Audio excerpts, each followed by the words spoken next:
Alors, ce webcast s'adresse à des gens qui débutent avec le développement web et qui n'ont pas encore les idées tout à fait claires entre le HTML, les CSS, le JavaScript et qui n'ont pas fait de manipulation des documents HTML dans le navigateur, que ce soit en utilisant l'API DOM directement ou avec une librairie comme jQuery. Donc on va faire quelques manipulations de base autour d'un projet vraiment très très simple pour voir comment ces éléments interagissent les uns avec les autres. Donc pour ça, je vais m'appuyer sur différentes ressources. Donc on va utiliser la librairie JavaScript. Ça va nous permettre de montrer comment on peut charger une librairie dans une page HTML et l'utiliser dans un de nos scripts. On va aussi un petit peu parler de l'API native qui est fournie par les navigateurs, qui permet d'accéder au contenu du document et aussi de manipuler le document dans le navigateur.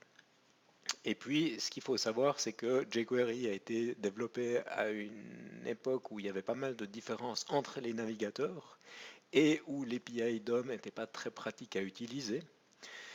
C'est une librairie qui a été massivement utilisée, qui est encore très très souvent utilisée.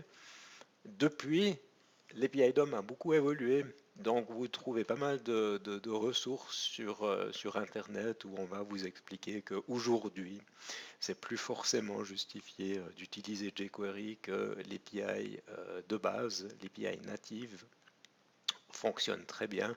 On a des équivalences sur les appels, vous avez un aperçu ici rapide.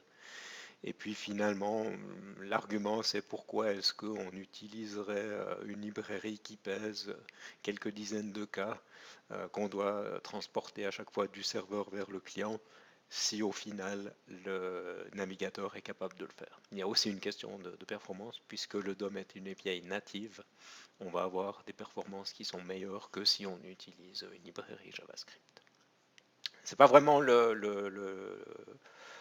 point du webcast. Ce qu'on veut, c'est vraiment faire quelques manipulations de base, donc ça vaut la peine d'utiliser une librairie comme jQuery pour illustrer la relation entre ces différents types de fichiers.